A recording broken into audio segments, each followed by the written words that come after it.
Hello everyone, welcome to the one of the last sessions of the summit and also the last session of stage 3, Customize Your Creativity, where we're speaking to a lot of great creators from across the globe and learning some great skills.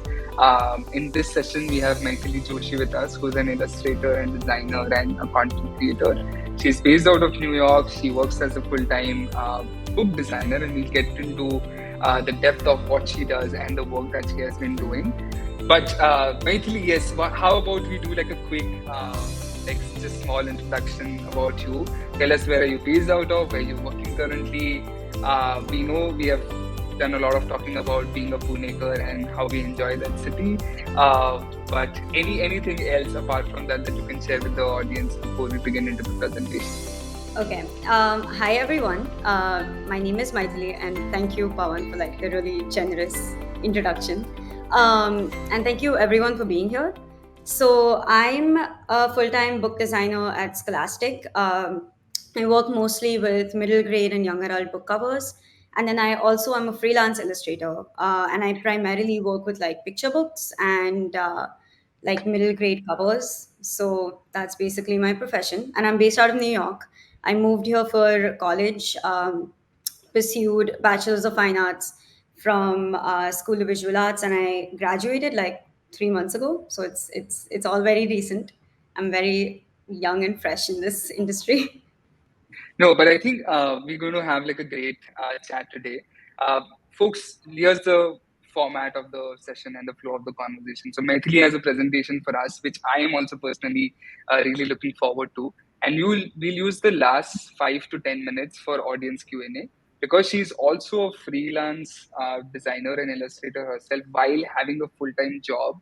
I think that's a format that I also personally encourage to a lot of designers that I know of, and even writers or in general other folks. I think it's a great way to build your freelance network and the clientele that you have, that you're working somewhere full time and also doing projects on the side. And once you have been in the game for too long and you're confident about it, and then make that switch. So we're going to ask her a lot of questions about freelancing also and how does she manage both. But Maithili, I'm going to give the stage to you, and let's start with the presentation, and we'll use the last 5-10 minutes for audience Q&A. Okay, awesome. Let's jump in. I'm just gonna share my presentation with you guys. Okay. Hi everyone. My name is Maithili, and I introduced myself before, but I wanted to also share my work with you. A lot of this work has been done when I was in college. Just I love using like rich colors, making it whimsical. So that's like an overview of my work. This is some of my hand lettering work.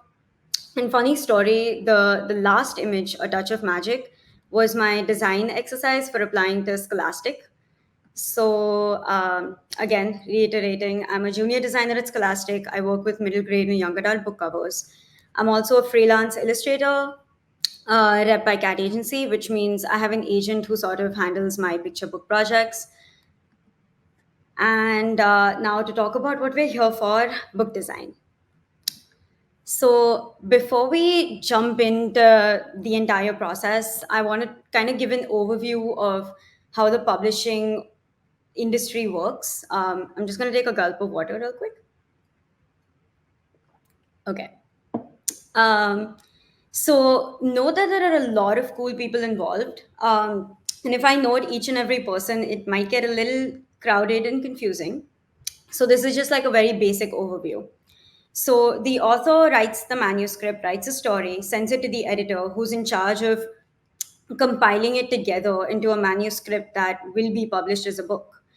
And all this information comes to the designer, who's going to be in charge of designing the book cover. And we'll talk about where the illustrator comes in, like in the next few slides. But there's going to be sales and publishing who weighs in and sort of talks about what should be the concept for the book. They've studied the audience, they know what works. So all this information will come to the designer, and this is basically how the timeline works. Now, the first step for a book design is definitely to read, research, and discuss. So you obviously read the manuscript, which is a lot of fun, just because you get to like read so many different books that you wouldn't usually read. You research the subject matter, so you really want to get into the book. Maybe there's like authors like to mention like very specific details. You want to do your research on how it should look, and then you have a lot of discussions with your editor and with the other designers on what the concept should look like. So once all of this is done, you're going to find the right artist. Now that's where the illustrator that I talked about comes into picture. So what it means to find the right artist is once you've discussed the subject matter of the book. Say for example, there's a book about like snow-capped mountains and a girl skiing and she gets lost in the snow. So as a designer, I'm going to try and look for an artist who may have illustrated snow before, or may have illustrated snowy landscapes, or like people who are skiing. Now, in a lot of instances, we find manuscripts that are talking about certain communities. For example, if there's a book about a boy who lives in the northeast of India, I'm going to try and find an artist who's from the northeast of India just to keep it as authentic as possible. So that's basically what finding the right artist means. Once you found the right artist and everyone in the team has approved, you move on to the next step, which is hiring the artist. And then that's the fun part. They say yes, they're excited, you share the manuscript, and then you get a lot of sketches from the artist. Usually you would get about like six. Sometimes if it's like a really cool artist, you might get 10 and they're going like, really, really into it. You're going to share these sketches with the team and say everyone likes this sketch. So I can't really share any of the things that are in work at Scholastic. So I'm going to share like a very hypothetical example with you guys. This is my personal work. So I just want to give you an example of what it may look like. So say this is a chosen sketch and everybody wants to see this transformed into a book cover. So the next step is to tell the artist that this sketch has been approved, and then they will sort of work into making it into like a final piece of art. Once the final art has been submitted, this is where the artist sort of signs off, and their job here is done. And now it's your task to sort of take on this final art and make it into a final book cover. So you add the title of the book, you add the author name. That's all your job. Again, this is a very hypothetical book cover. This is in no way a published book cover. I just really wanted to give you guys an example of how it may look. So now that the cover has been designed, it's time to design the entire jacket, which is the entire body of the book, which is like, it's like literally it's clothing, right? You're designing everything that goes on the book. So in a lot of instances, you will get the artist to design like the back cover as well. But this situation, we have the front cover and we have to keep the integrity of the art, which is on the cover, and sort of like organize it throughout the jacket. So you have the flaps which go around, you have the back cover, you have the spine, and you have the cover. Now, I want to give you some of my favorite book cover examples. This is Veronica Mang's design from Macmillan. The art is done by Matt Rockefeller. So this book jacket for Wave Riders by Lauren John, it's really beautifully done. As you can see, the artist was commissioned to do the back cover as well as the front cover. So you'll notice like a basic layout for a book design, which is the author's bio goes on the back flap. You can see Lauren John and then like her bio, the logo.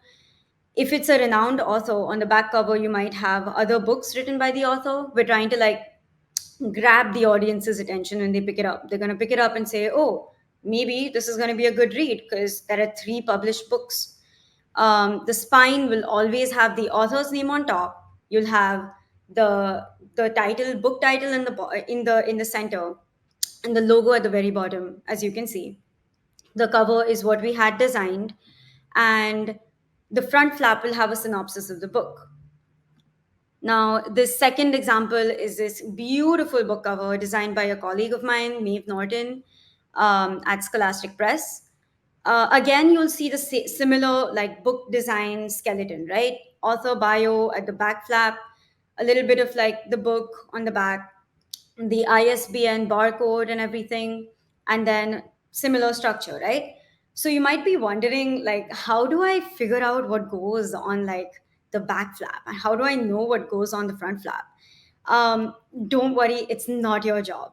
The editor is going to give you literally like an instruction sheet where they're going to tell you, hey, this is what goes on the back flap, this is what goes on the front flap, and you're very essentially sort of picking up, you're literally copy pasting this text and then designing it to look good. So imagine it's like a jigsaw puzzle and you're given like a bunch of pieces. Your job is to pick up all these pieces, put it on the book cover, and just make it look beautiful and grab the audience's attention. And you just want someone to pick up the book, but the text and the layout is the text is not your job. That someone will give that to you. The layout is completely your job. So don't get scared. There's literally also a place where you can download the ISBN barcode, so you don't have to make that yourself. So, are we ready to publish yet? No. There's a routing process that happens. So, it might sound like a really like confusing word. All it means is once the book jacket has been designed, you have to get a bunch of approvals from the team, from like the sales team, the editorial team. Everyone sort of has to approve this cover, this jacket, for it to finally be published. The last step is to send it to a printer who will then give you proofs. Proofs are basically the printer giving you a mock of what the book jacket is going to look like. And once that's done, you're ready to print. And that means that the book is ready to be published, which is the exciting part, because then you get to see your book on the shelf. Now, a lot of you might be wondering how to start a career in book design. Um, this is very personal tips. This is what worked for me. I would say everyone has a different process in getting into the art industry, but for me, this is what worked, and I'm hoping this might work for you too. Or if it has already worked for you, just let me know. I'd love to chat. So the first tip is to learn as much as you can. So when I was studying at college, I really knew I wanted to work in publishing. So I took a lot of classes in typography. I took a lot of classes in book design and layouts and all this fun stuff. If you don't have access to classes, know that there are things like Skillshare and Domestika, which are really great tools. For a price, you get to sign up and you just get to take as many classes as you want. I learned so much just from Skillshare. I think after the pandemic hit, I had the summer off and I just joined Skillshare for like 5 months, took a lot of classes. You have like industry professionals telling you about book design and about picture books, and it's just very informative. A lot of my professors also teach it, Skillshare and Domestika, which is nice. And then the second thing is to make your own book covers. So I think it's a given that if you want a career in book design or in publishing, you like to read. So for any book that you've read, just maybe try and make your own book cover. It's always fun to just pick up a book, read it, and then pretend you're actually the designer for it. You don't have to like hire an artist or anything, but just figure out typography and like put things together and make your own book cover and put it on your portfolio, which might lead to a job. And then the third thing is internships. So before I got my full-time job at Scholastic, I interned at Macmillan for about 8 months, which I did think it was a long time, but internships are just so beneficial because I was an assistant to a designer, an art director. And I was just sort of helping her out with all these tasks. And you not being responsible for a book and sort of taking a step back and seeing how people navigate, book design, how they present their work in all these big meetings. It's just very helpful to sort of learn by just sort of being like a viewer of what's happening in the industry. So I would definitely suggest applying for internships. I do know that a lot of US based publishing houses are now having remote internships. So I think it gives you a good chance to apply since they're remote, because you being based in India doesn't matter. You can apply. So again, I feel like a lot of people might be wondering how to start a career in illustration. Um, Again, this is extremely personal. A lot of people, all my friends have different ways of getting into illustration. This is what worked for me. So again, learn as much as you can. I think it's Skillshare and Domestika, really great tools. Just maybe go out to the park and draw. It's always fun. Just keep drawing until you figure out what you want to draw. Which brings me to my next point. That's how to make a portfolio. So I was so confused when someone told me to make a portfolio, because I was like, what do I put in a portfolio? What sort of work am I supposed to exhibit? Is it supposed to be professional? Is it supposed to be personal? Should it look like a complete illustration? And then the professor just told me, do the work that you want to get hired for. That doesn't mean it has to look professional, but just if you want to do picture books, make work for picture books. Pretend you're writing a story and then illustrate it. If you want to do book covers, like I said, just make book covers. And it's just as simple as that. You just want to sort of put out there what you eventually want to be hired for.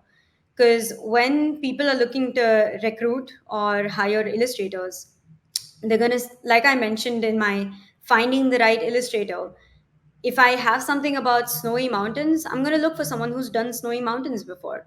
So, sort of, double down on your style that you want to be hired for, double down on the subject matter you want to be hired for. And then the last thing is get out there. By that, I mean social media.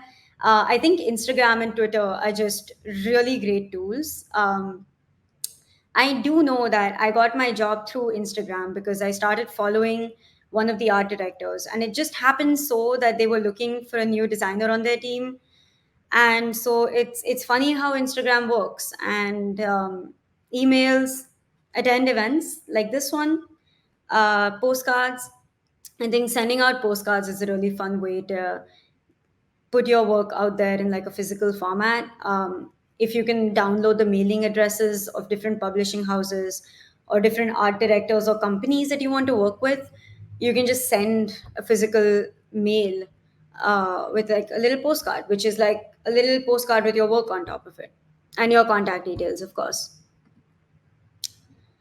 Okay, so I want to talk a little bit about agents. So, a lot of illustrators have agents. I also have an agent.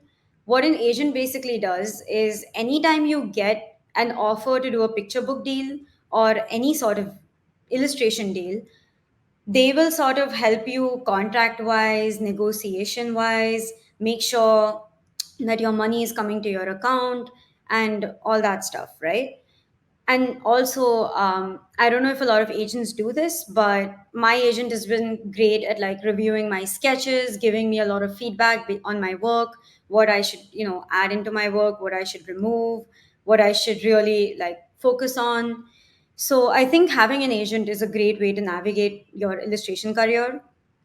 The one thing I wanted to note is for many of you who want to pursue an illustration career who are based in India, reaching out to US agents is very, very possible.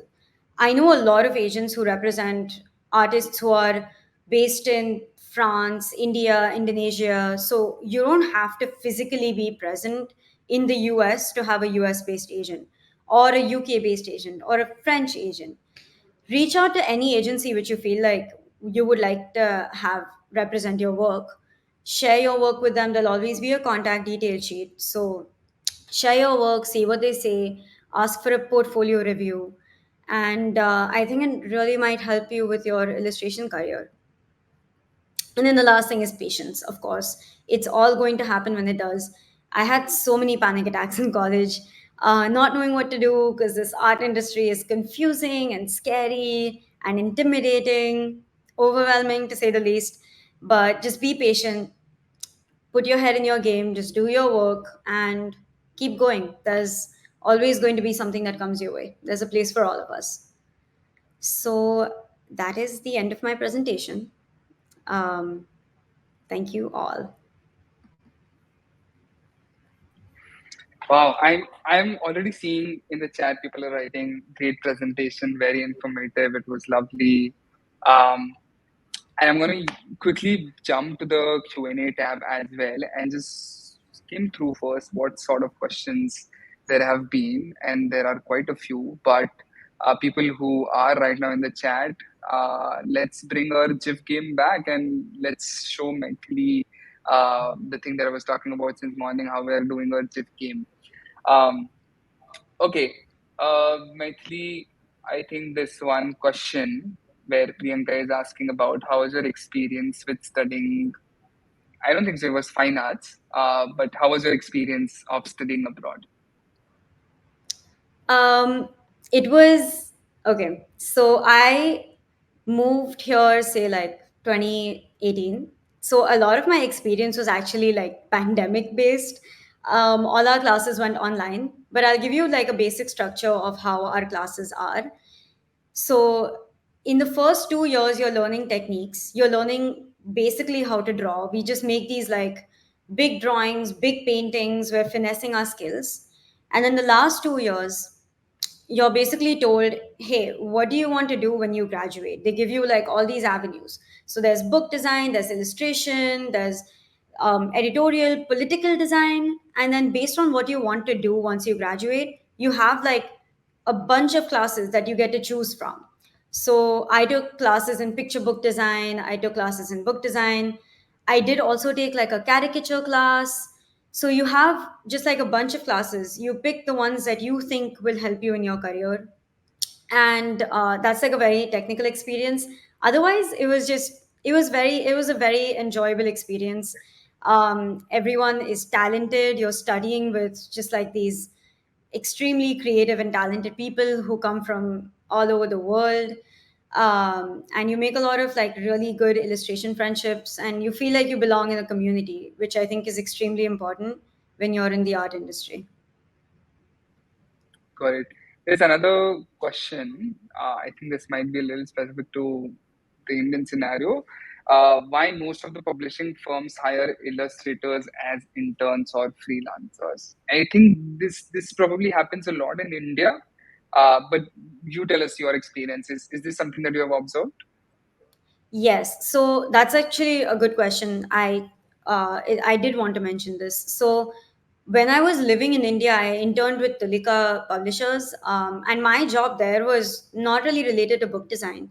What I did was illustrated two books for them completely.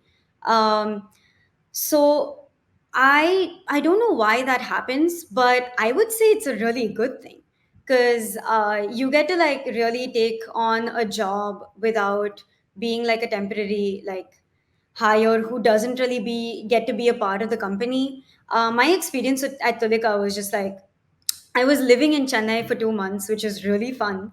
I was going to the office every day. This was before the pandemic. I was going to the office every day and I got to illustrate two picture books.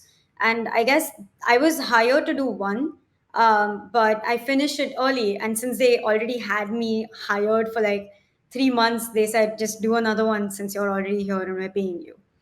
But I would say definitely look out for those internships that have that have you hiring they hire you as an illustrator because I think that's like just a great way to get your foot in the door. Got it. One question that even I would want to know is how do you get time to upscale or draw for yourself with a full-time job and freelancing? How do you do that? That's a really good question. I should ask myself that question too because I've been trying to figure it out. Um, so as I think it depends on my full time job is 9 to 5 every day. So obviously I'm not going to be drawing during that time. I think drawing for myself depends on my freelance load. So the way it works is so there's like stages, right? There's like I mentioned, there's sketches and final art. Once I submit my sketches to my freelance job, they take about a month to get back to me. So in that month where I'm waiting for their notes, I'm just sort of doing my own work, just sort of, having fun. And then once I get those back, I'm going to, think about my deadlines again and get back into that freelance thing. So I think it's just like back and forth of like doing freelance work and drawing for myself. But I also find that like my freelance work is kind of drawing for myself, because a lot of my jobs, freelance jobs, are just like about like I have a book that's about like South Asian narratives. So that's something that I enjoy drawing. But So I I have a question. yes, Do they take a month's time to get back to you? Like a month? it takes a lot of time. So a book that I'm working on right now, in I got hired for in like end of July.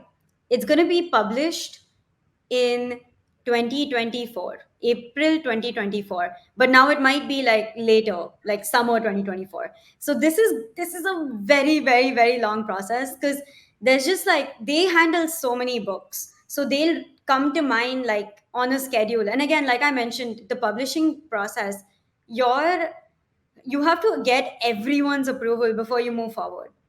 So Yeah. it takes a really long time. So I guess it's like good and bad. You have to wait a lot, but when you're waiting, you can do your own work. So it's a lot of Do you fun. also get time to create this? Like, is it like just few days that you get to illustrate a book design or book cover, or how much time do you usually get? So I'll tell you. So my Tolika experience, because it was an internship, I had 3 months. Um, and this process, so they'll basically, when they send out an initial offer for the freelance gig, they'll give you dates, and they'll say, hey, so when I got the offer in July, they said we want sketches by the end of September, and we want final art by like January, like end of December kind of thing. And they asked me if it works with my schedule. And then we have a meeting where we sort of discuss, hey, like, maybe I need more time here, maybe I need more time there.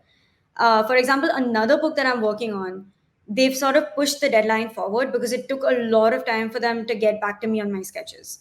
So they've given me like a month extra. So it's all like they give you dates, but it might change. But if it goes smoothly, I think everything stays within schedule. But it's subject to change. Got it. Okay. I'm going to take one last question, but there are quite a few interesting questions. So, people whose question I'm not able to take right now because of time constraints, please feel free to DM Maithili on our Instagram page, and maybe there you can keep this conversation going. Um, but one of the question is, how does the plot of a particular book influence the design? Would you like stick to your style? Is it a particular brief that's given? Are you reading the entire script of the book and all the other things, maybe the research docs also that the writer is going through?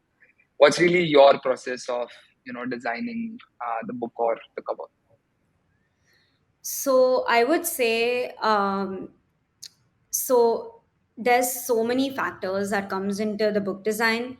If it's a renowned author, a lot of times the publishing house wants to sort of keep the similar visual language.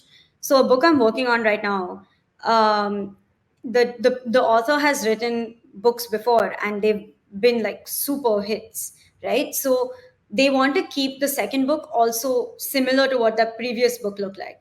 So it's your job to sort of take all these factors into picture. Also, like I think sales will say, I we think that photographic illustration is selling more right now. So then it's our job to sort of make it look photographic. So I think when you work at a publishing industry, you definitely have a lot of say in how the concept is going to play out, but you have to consider a lot of factors like what sales says. Is Yeah, this the author's debut? Like, is this the first time the author is going to be published, and do you need to make like a statement with this book? Do you need to be culturally sensitive?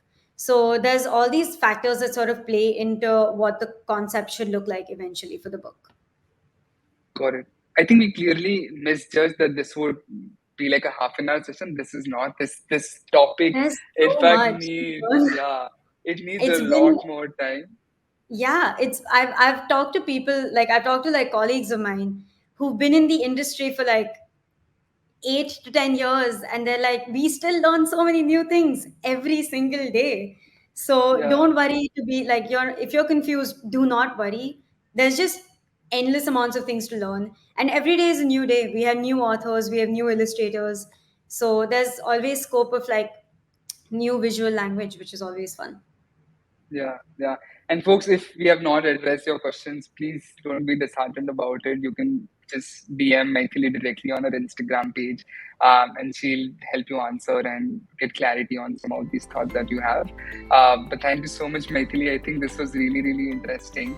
I'm not sure if you're gonna come to Pune soon, or I'll be in New York soon, but would definitely want to catch up with you in person and dive more deeper into this whole concept, because I'm an avid reader, and I although I would not judge a book by its cover and decide on whether I have to read this book or not. I look a lot about the author and other things, but I would definitely want to maybe sit with you and dive deeper into this whole concept and the idea of book designs and everything in general about that. I in fact love your energy and the work that you have presented today. So thank you so much for giving us your time. Maithili, any closing thoughts? I would just say go to a bookstore or like look at books you have at home and just pick them up and see how it's been designed. You'll notice all the jacket structures. And now, since you know about it, it'll be kind of fun to look at it and say, I know how this is done. Yeah, and if you still have questions, please feel free to DM Maithili on her Instagram account. And sure, it's gonna be like a great conversation on DM as well. But once again, thank you so much, everyone, and thank you, Maithili, for joining us today. Thank you so much. I'll see you soon. Bye. Take care.